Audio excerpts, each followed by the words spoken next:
there was an interesting interview that Figure King magazine issue number 241 put out. It was a really deep interview that lasted for about a good, I'd have to say, 12 pages, talking about the history of Convoy in Japan, aka Optimus Prime.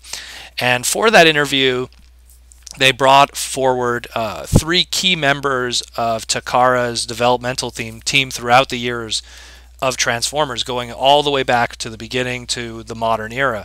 And those three guys were key guys in the creation of Transformers as a brand as a whole. They had Shogo Hasui, who we all know for the really awesome Masterpiece stuff that we get today. We had Hironori Kobayashi. He's best known for Micron Legends and the beginning of Masterpiece, essentially. Like he was in charge of a lot of the Armada designs, and he did the first MPO-1. And then we have the legend himself, Takahashi Kuniharo,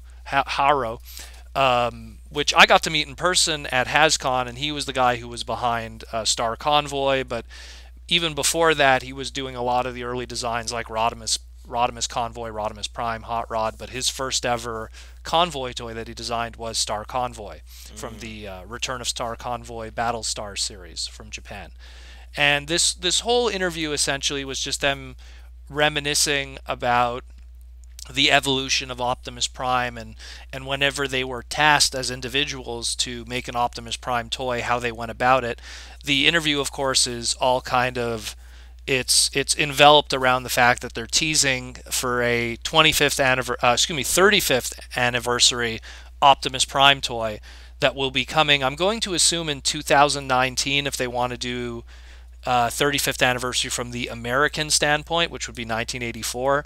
I know that the original MP-01, which was called a 25th anniversary Optimus Prime, actually came out when Transformers was only 19 years old in Japan.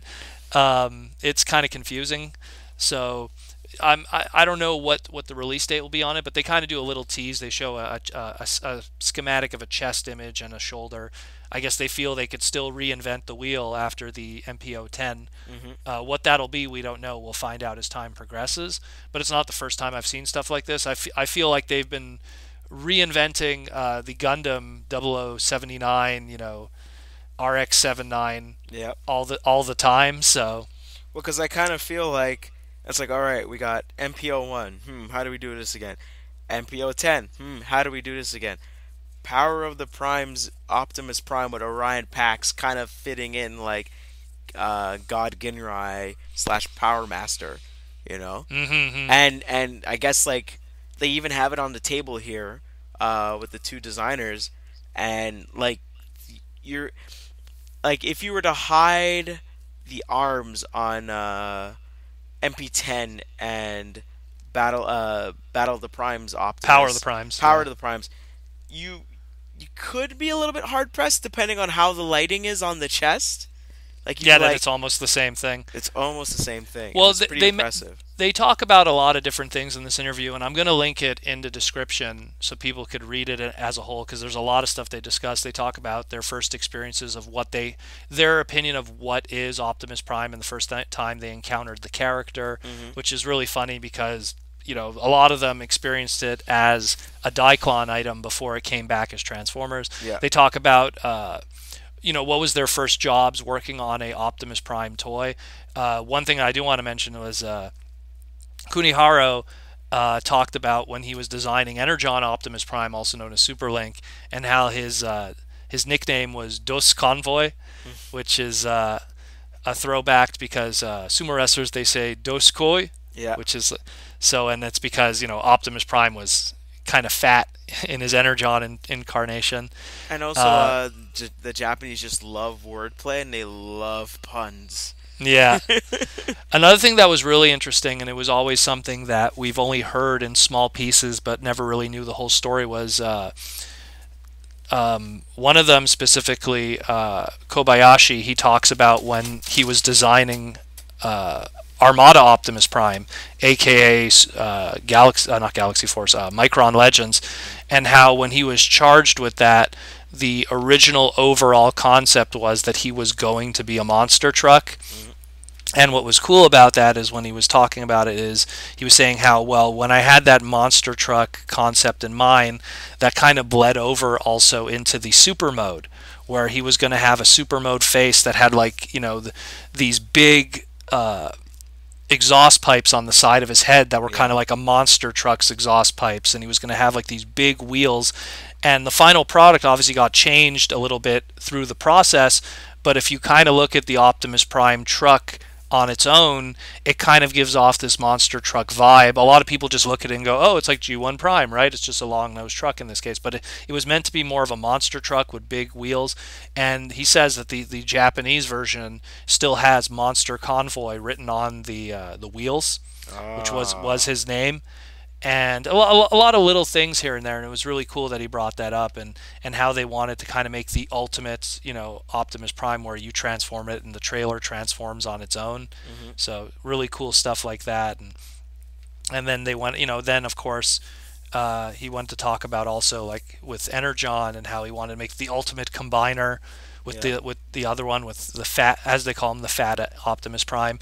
There's so many things they discuss here. There's a lot of really cool things. I think the only other thing I want to really talk about is when they kind of finished MP9 Rodimus, and they kind of like saw how he scaled with MP1 and where they wanted to go from there, and that's where Hasui kind of Shogo Hasui kind of comes in, where he goes like, well, after we did MP9 Rodimus, we kind of looked at what we did with Masterpiece up to that point, hmm and then they went into MP10 going like, let's redo Optimus Prime.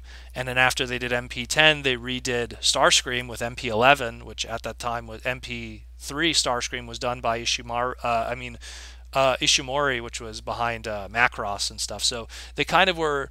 You look at MP1 to MP9, and it was one kind of engineering up to hmm that point.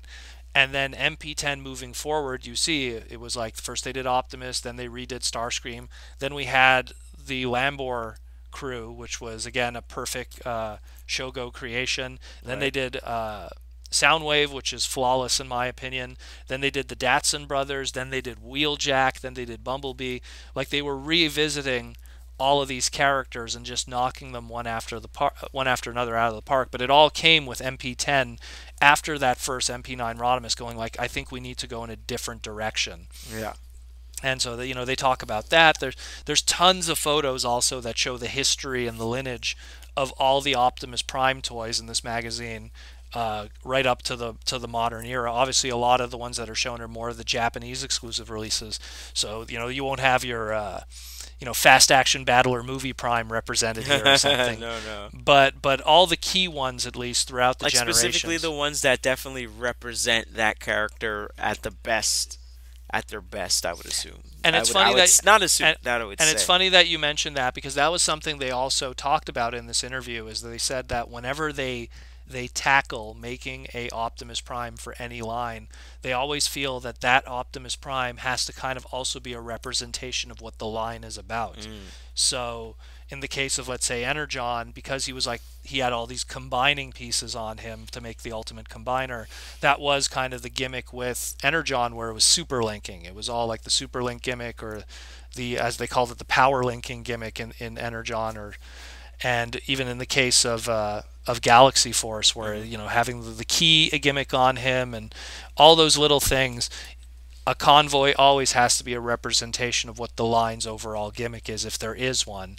So it's really cool that they talk about that. Anyways, I'm going to link the whole thing, and people could read through it. There's a lot of really cool stuff that they talk about. It's a bit of a Very, read. very fascinating though.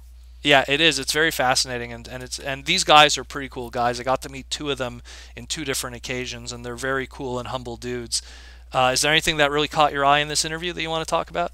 I like the Doskai part. I thought that was really really funny. Um, I think I think that was really funny was when they were saying, hold on a second, it's the beginning. Here we go. Can you each mention convoys that you have been in charge of developing?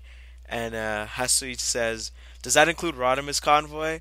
and it's like, no, sorry, not this time, and it's like, Yeah. oh, like I I felt a little bit bad for him. I was like, oh, like he seemed like, oh, I I, could I think kind I of. know why Figure King did that because I own previous copies of Figure King. Hmm. When a Masterpiece Rodimus comes out, they use that as an excuse to talk about all the Rodimus toys, and Uh, they did that in the past when they did MP9. They did a whole like thing where they're talking about all the previous Rodimus toys. So I'm pretty sure it's them going like, "No, let's not blow our load here. We're just talking about the original Convoy. yeah. We'll the next time we get another crazy Rodimus toy, we'll use that as an excuse for another whole article." But yeah, it's a really cool article. I'll link it. It's kind of a two-part article. The first part that I'm going to link is the whole translation of the interview, and within that translation, there's a link to the second part, which has all the scans of the actual interview, which isn't translated, but it shows you all the great photos and that little teaser and for the they do mention about the link between the power of the primes, like I just mentioned before, uh, following the MP10 design. yeah, and how there's But such strong read that in similarities. Yeah, particular, really, really good. read it. There's a lot of crazy stuff, and it's three very important guys to the evolution of Transformers throughout the years from '84 to now. So it's a really cool article. So check that out.